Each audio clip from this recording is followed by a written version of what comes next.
এদিকে বিএনপি মহাসচিব মির্জা ফখরুল ইসলাম আলমগীর জানিয়েছেন, বেগম খালেদা জিয়াকে সুস্থ করে তুলতে আপ্রাণ চেষ্টা করছেন চিকিৎসকেরা।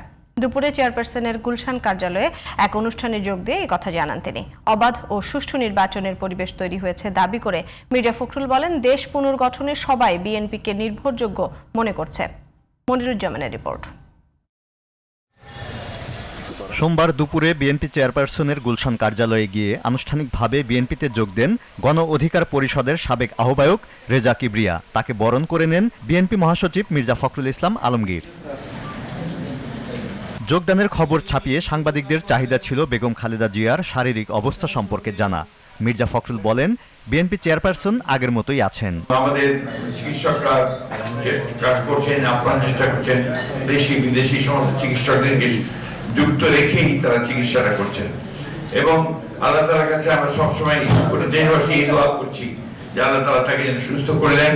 আগামী নির্বাচন প্রসঙ্গও উঠে আসে অনুষ্ঠানে। গণতন্ত্র পুনরুদ্ধারে দেশবাসী ফেব্রুয়ারিতে সুষ্ঠু নির্বাচন পাবে বলেও আশা করেন বিএনপি মহাসচিব। বিএনপিতে যোগ দেওয়াটা হিড়িক পড়ে গেছে, দৌড় উঠে গেছে।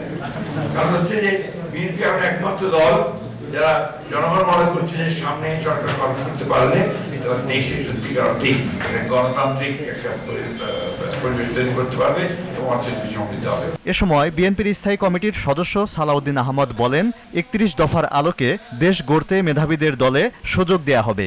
আমাদের এই গণতান্ত্রিক যাত্রা, যেটা আমাদের মূল লক্ষ্য, জাতির অর্থনৈতিক মুক্তি এবং গণতান্ত্রিক সমৃদ্ধশালী একটি বাংলাদেশ বিনির্মাণের জন্য আমাদের এই ধারা অব্যাহত থাকবে।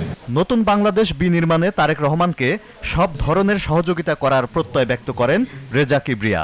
উনি বিদেশের সব কোয়ালিটি, সব প্রশাসনিক সব জিনিসগুলি উনি দেখছেন, শিখছেন এবং সেইগুলি বাংলাদেশে উনি আনবেন, আমি এটা আশা করি। গণফোরামের সাধারণ সম্পাদকের দায়িত্বও পালন করেছেন রেজা কিবরিয়া। Moniruzzaman, GTV news, Dhaka.